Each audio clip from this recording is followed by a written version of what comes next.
the Plotcast podcast with the Potty Plotters. Sponsored by the Green Deco, making your garden beautiful. Hello and welcome back to the Potty Plotters Plotcast podcast. It is summer and it is absolutely chucking it down. But, Julia, we're in the beer garden. We're under your waterproof...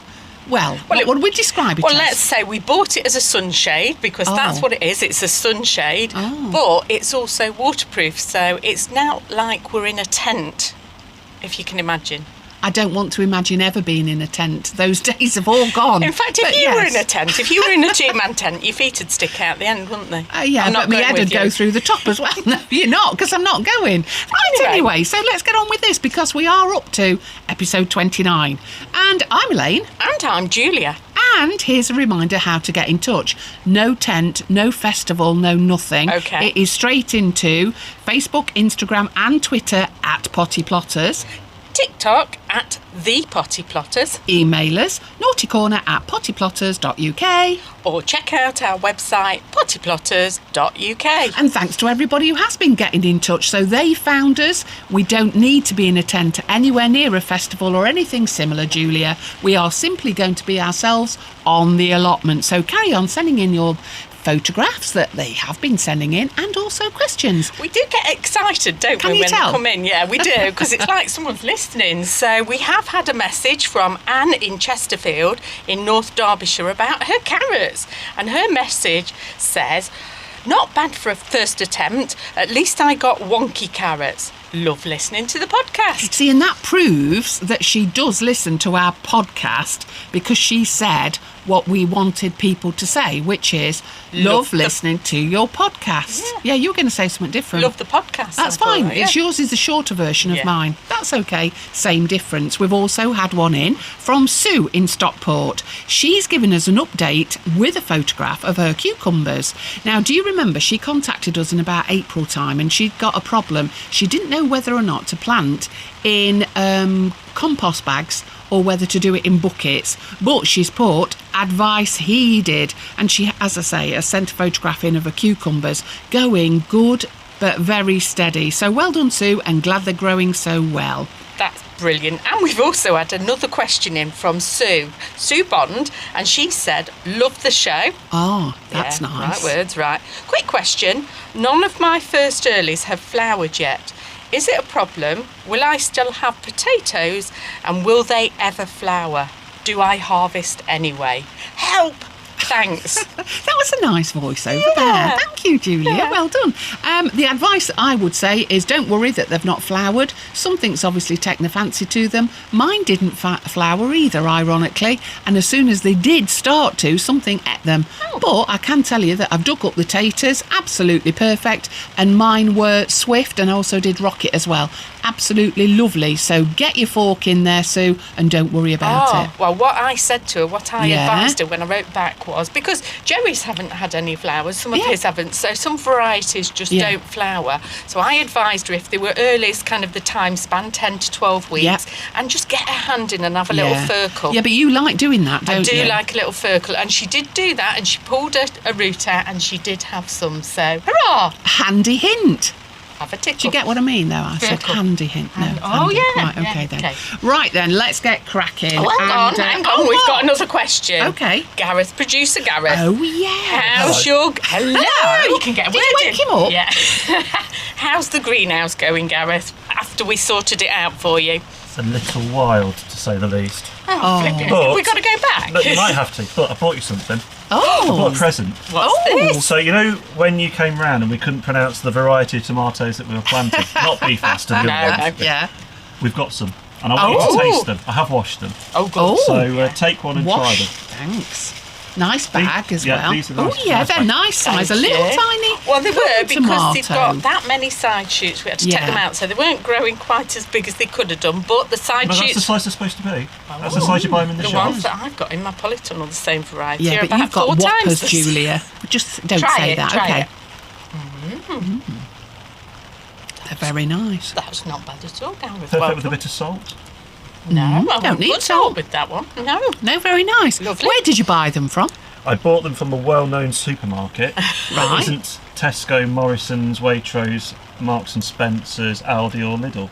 Okay, right. Or the Co-op. It's like a quiz, this, isn't it? Yeah, and then you kept the seeds and you grew them from those seeds. Yes, so we did what we did at, if you remember going back to episode 14 when we went to World Earth Day at Derby County, where we sliced the tomato up, we put it in the compost and we waited for it to shoot up, and then we pricked out the shoots that came, and then I've got, is it 3 or 4, I can't remember now, 4 of those in the greenhouse in the corners.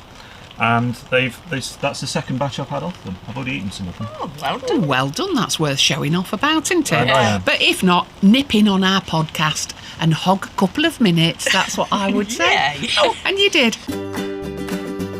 Contact the Potty Plotters anytime on Facebook, Twitter and Instagram at Potty Plotters, or email naughtycorner@pottyplotters.uk.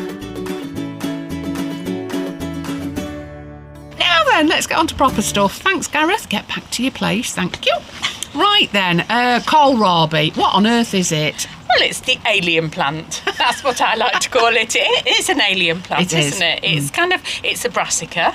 Why are we talking about it? Well, you could sow some now. It is getting very late in the season, but as we can hear, the season's just very odd at the moment. So what I would say is it is something that you could probably still set and you would have a harvest from. They might not be as big, but you don't want them to get too big, Elaine. You don't want them bigger than a tennis ball at all, because then they'll go hard and woody. But they are a brassica and they taste a bit like a white cabbage, I would say. Right, so if we were to set them today, Yes. and all we're going to do is put them in multi-purpose compost, little seeds, and how long will it take to germinate? The rate everything's going at the moment, I would say within 7 days you'd start to see them up and running, and then... Running? That's interesting. A kohlrabi running? No, they take off. Right. So once they kind of get their true leaves on, so you get your baby leaf, your true leaf, then I'd prick them out, pop them into cell trays, and then I would plant them onto the plot. Make sure, because they're a brassica, that you have covered them, because again, everything will get them. So we cover them. I've been covering them with the EnviroMesh, the thick netting, because they don't need a pollinator, Elaine. Okay. So, and just talking about brassicas, just as a sideline, a couple of weeks ago, can you remember I actually planted some posh kale seeds? Yes. Well, I've actually now pricked them out. They've grown on in the cell trays, and this week they'll also be going in the plot. So it'll be posh crisp soon.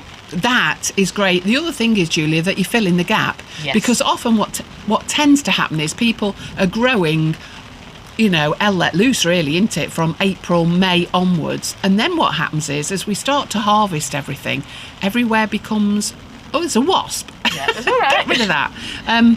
Then it creates a gap. And it's filling that gap, but you've got to think before you get the gap to fill the gap. Exactly. If you get me. Exactly. Have you got me about that gap? I've got you. Right. Okay. Strangely enough. And not many people do. And how long will the kohlrabi take to grow? I would say within 2 or 3 months they'll really get going, because the weather conditions are ideal for them. And like I say, you don't have to leave them till they're big, but if you've never grown them before, they are quite funny to look at. They do look like a spaceship. I think they look like an alien spaceship. So they're like a round ball on a stalk, and then they've got all these mad shoots coming off the top at different angles. So they're just fascinating. So if nothing more and you don't want to eat them, just grow them because you can look at them. Exactly. Not a bad thing. The Plotcast podcast with the Potty Plotters, sponsored by the Green Deco. Okay then, right, well I want to talk about my parsnips. I'm going to talk about me. Are you showing off again? Yes, I am. Now then, we grew them a very long time ago, and then we set them on the plot in episode 17, I think it was. Now then, I can tell you, Julia, that they are massive. They are actually ready to be taken, and it's the first time ever that I've set them as early as I did, and I can take them now. Now, what I would say is, I think that's come about because of the weather. We keep coming back to the weather, but I think it is. We haven't really had any prolonged dry spell. We had like a week or a week and a half, and since then it's been really quite wet, and the parsnips have loved it. They're still where I planted them, and they are actually now showing their shoulders through the soil. You try saying that after a gin, but they are. So I am actually going to be a devil this week, and I'm going to pull one up and see how big they are. Now then, I just looked over at producer Gareth, because although he helps us with all of this, in fact he does it all, it's fair to say. It's magic. He is a marvel. Never asked him if he likes parsnips, and I think it's time that we started to test him and taste everything. Yeah. Now then, Gareth, do you like parsnips? Do you think you don't like parsnips? No, I don't like parsnips. What I find is, you know when you go out for a Sunday lunch and they bring you the trays of vegetables, I find that parsnips hide with the roast potatoes and you pick one up by accident. When you think you've got a nice crispy roast potato, what you've actually got is an evil parsnip. Right. Right, so if we were to camouflage it with maybe a bit of Parmesan cheese, would that alter maybe? It'd still be a parsnip. OK, what about a parsnip roulade? I've got a fantastic recipe. That's Adelia What Smith's you're recipe. doing, Elaine, is telling him what you're going to make. So he's automatically going to say no. It's a bit like, you know when you once made a chocolate cake and told me there was beetroot in it? Yeah. And I went, ugh. Yes. It's a bit like that. If we'd have never said, he'd have never known. Yeah. But we did have to tell him. Remember when you were a kid and there was vegetables you didn't eat? Yeah. And let's pick on them. The Brussels sprouts, for example. Love them. Yeah, you may do, but my mum used to crush them down and claim they were cabbage, despite the fact they tasted nothing like cabbage. Even after she boiled them to hell and back. You still have that image in your mind of what you're actually eating, so it may still taste of parsnip. OK, so the moral to the story is Julia will camouflage it and test it on him. Exactly. I'm going to test something on you at some point, probably. Oh, yeah, you keep your hands to yourself, lad. Right, then. Right, well, you just carry on talking about what we're going. Well, look, we're saving sweet pieces. That's what it says we're talking about next. So I'm just going to go and get some that I've been cutting off. Oh, carry on talking. I will carry on talking, yes, because I'm just thinking very quickly of all the recipes that I've got involving parsnips, and they will be around, Gareth, so be warned. Oh, nice bag. We've had lots of people contacting us about sweet peas and them starting to turn yellow at the bottom, haven't we? Yeah. And what we'd say to them is, once they start to go, like any pea, once they start to dry out, there's no going back with it. So what we say is save the seeds, and it's something that we've been doing now for the past 5 years, and we have great success with it. Yeah, you get loads lovely. and loads of free seeds, which we love to go out and give away when we go and do talks. But the beauty of it is that we found that the plants that come from them are actually much stronger, aren't they, Elaine? Yeah, they are. And we're going to talk about them and start them all off again later in the year, because that's what we do. But I will say that it's like bargain corner, and we're always happy, aren't we? When things go to seed, most people are unhappy, but we get excited. Absolutely. And all we're going to do is we're going to pod them, and then with the seeds, let them dry completely and pop them into little brown envelopes, or I've got some proper silicone ones as well. Pushed them out, I have, I've gone completely mad. They were about 3p for loads. so anyway, I've got them. Anyway, I went into the polytunnel because I'd been growing some sweet peas in there, as you know, and they'd gone over, and we have hundreds and hundreds of sweet pea seeds. So I've gone in and I've got this lovely paper bag. It is. And if you get a paper bag, they're worth holding on to. And I've just been cutting off all of the sweet pea seeds that have turned brown. So the pods themselves. Yes. And why have you waited until they've gone brown? Well, that means they've dried out. Okay. And so the reason that I've kept them in the paper bag, and you've had an experience with this, haven't you, Elaine? I have, yes. Do you want to tell the listeners? Only because you've mentioned it, yes. Yeah. Well, you see, I didn't do what we now tell everybody else to do, which is keep them in a brown paper bag or in a carrier bag like that, not a plastic bag because they'll sweat. And all that you do is you turn the top down so that the peas don't escape. Now, you might be thinking, peas escaping? Indeed, they will, and they did. And what I did was I thought I was being clever. I put them on a tray on my back parcel shelf. In the car? Inside the car, Julia. That's what I did. Because I thought, it's nice and warm, and so they can just dry. But the problem that I didn't know at that time was sweet peas will release themselves. they do. And they fling them as far as possible, they do, they? yeah. It's self-preservation for them, isn't it? It is, which I think is genius. But what happens is you've got the brown pod there. When you try to flip it open, and there, it just popped. And when you pop it open, it flings itself, usually twiddles itself round, and then throws all these lovely little black seeds around. Now, what happened was, I was driving and I felt something in my hair. Now, when you're driving, you think, oh, that's a wasp or something terrible, but of course it wasn't. It's sweet peas, and I've got them all in my cart. They're everywhere, but they didn't grow because I had to get the Hoover in there. What a shame! Wouldn't it have been funny if they'd have been growing out of your car? But anyway, so that's what we've done. So we've got an enormous bag, and although these are dry, I'm just going to leave them on one side for a little bit longer to dry out a little bit more, and then half of them will have probably self-released. The rest of them I'm just going to pod them. So looking forward to 2024 already. The Plotcast podcast with the Potty Plotters. This episode of the Plotcast is being brought to you by the Green Deco, suppliers of plants and shrubs to the trade and public at unbelievable prices. Find them by searching online for The Green Deco. I'm going to spell that out for you. GREENDECO. And they're also linked from our social media. Hints and tips for shortcuts to success. The Potty Plotters Plotcast. Elaine, you've got a hint and tip, haven't you, about chilies? I've got loads of hints and tips. Oh, you're full of ideas. I could do a book about hints and tips. Nobody'd ever read it, but at least it would keep me quiet for a little while. So, I just wanted to talk to you about chilies. I know that you grow them, I grow them, and sometimes you tend to get a glut of them. So what I would say to you is, did you know that you can freeze them?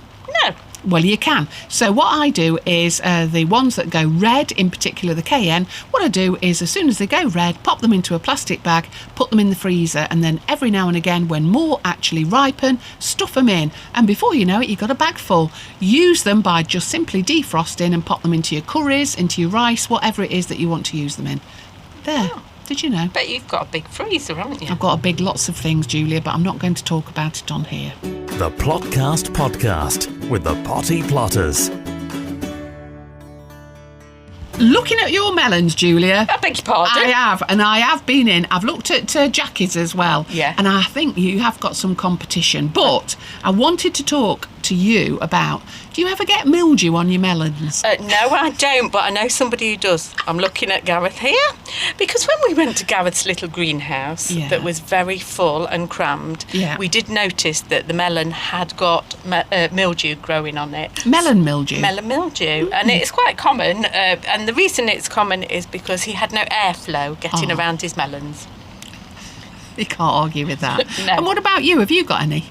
What, You've melons? Got melons. Or what about mildew on your melons? No, I've not, because what I've been doing is thinning them out, making sure that they've got space to grow, and that they've got plenty of room around them, whereas obviously in Gareth's greenhouse it was very crammed in there and there was very little airflow. So it's a good job that he bought us a little present today, isn't it? Because otherwise I'd feel like we're picking on him all the time. I think you are.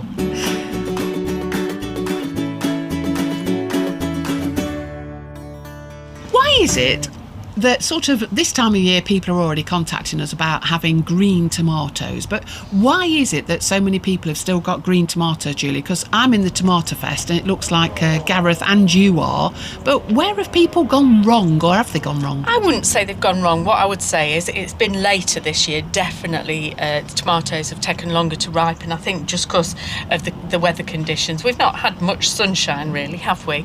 And also I think, I'm not going to mention what Gareth did wrong, but I think it's because some people obviously aren't picking out the side shoots, so the sun can't get to the fruit tomatoes, very easily, yeah. So they're not ripening. So I've got 2 tips for them. First of all, bananas. Get your bananas in with your tomatoes because they help ripen them, believe it or not, because they emit that. What, a whole banana? No, to eat the banana and just put the skin in there. Banana skin, yeah. Right. And where do you put the banana skin? Hang it on them or what? What are we saying? No, I just throw it at the bottom of the plant. Oh. So I eat a lot of bananas in the summer. So they go in the greenhouse underneath the plant, and they emit a gas called ethylene, I think it's Have you made that up? No. If you look okay. that up on that Google thing, that's what it's called.